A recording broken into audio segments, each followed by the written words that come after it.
सानन्दमानन्दवने वसन्तम् आनन्दकन्दं हतपापवृन्दं वाराणसीनाथं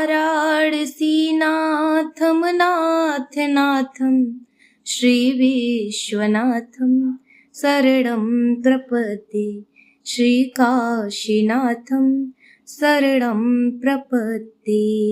भगवान शिव ने पार्वती जी की मगरमच्छ बनकर क्यों ली परीक्षा। भगवान भोलेनाथ को इस समस्त सृष्टि का रचयिता माना जाता है। उनका आदि है ना ही अंत है। पौराणिक कथाओं के अनुसार भगवान शिव का विवाह पार्वती जी के साथ हुआ था। इस विवाह के लिए पार्वती जी को सैकड़ों वर्षों तक कठोर तपस्या करनी पड़ी थी। भगवान शिव से विवाह करने के लिए माता पार्वती ने कठोर तप किया था। भगवान भोलेनाथ को बेहद जल्दी प्रसन्न होने वाला देवता भी माना जाता है। भोलेनाथ का विवाह पार्वती जी के साथ हुआ था। इसके लिए पार्वती जी ने सैकड़ों वर्ष तक कठिन तप किया था। तप के बाद एक वक्त ऐसा भी आया था जब पार्वती जी को भगवान शिव की परीक्षा का सामना करना पड़ा था। आइए जानते हैं ये पौराणिक कथा। शिव जी ने ली इस तरह परीक्षा। पौराणिक कथा के अनुसार माता पार्वती ने भगवान शिव को अपने पति के रूप में पाने के लिए सैकड़ों वर्षों तक कठोर तप किया था।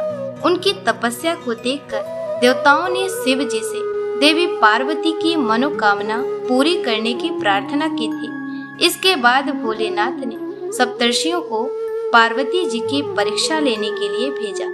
इस परीक्षा के दौरान सप्तर्षियों ने शिव जी के ढेरों अवगुणों को बताते हुए माता पार्वती से शिव जी से विवाह न करने के लिए कहा, लेकिन पार्वती जी अपने निर्णय से टस से मस नहीं हुई। इस पर खुद भोलेनाथ ने माता पार्वती की परीक्षा लेने का निर्णय लिया। माता पार्वती के तप से प्रसन्न होकर शंकर जी उनके सामने प्रकट हुए और उन्हें वरदान देकर अंतर्ध्यान हो गए। कुछ क्षणों बाद ही एक मगरमच्छ ने एक लड़के को पकड़ लिया और लड़का मदद के लिए पुकारने लगा। बच्चे की आवाज सुनकर पार्वती जी नदी किनारे पहुंची और उनका मन द्रवित हो गया। इस बीच लड़के ने माता पार्वती को देखकर कहा कि मेरी न माँ है, न बाप, न कोई मित्र ही है। माता, आप ही मेरी रक्षा करें। इस पर पार्वती जी ने मगरमच्छ से कहा कि ग्राह इस लड़के को छोड़ दे। इस पर मगरमच्छ ने कहा कि दिन के छठे पहर जो मुझे मिलता है उसे आहार बनाना मेरा नियम है। पार्वती जी के विनती करने पर मगरमच्छ ने लड़के को छोड़ने के बदले पार्वती जी के तप से प्राप्त वरदान का पूर्ण फल मांग लिया। इस पर पार्वती जी तैयार हो गई। मगरमच्छ ने बालक को छोड़ दिया और तेजस्वी बन गया।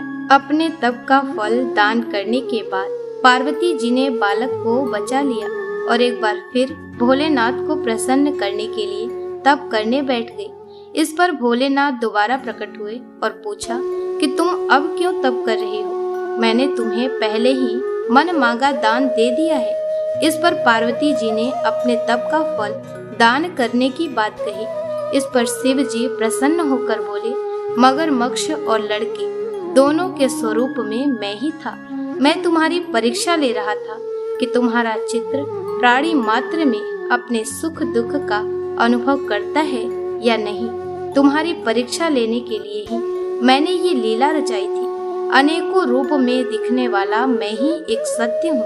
अनेकों शरीरों में नजर आने वाला मैं ही निर्विकार हूँ। इस तरह पार्वती जी शिव जी की परीक्षा में उत्तीर्ण हुई और उनकी अर्धांगिनी बनी। तो एक बार प्रेम से बोलिए शंकर भगवान की जय, माता पार्वती की जय। ऐसे ही धार्मिक वीडियो को देखने के लिए हमारे चैनल को सब्सक्राइब कर लें। मिलते हैं नेक्स्ट वीडियो में। तब तक के लिए हर हर महादेव।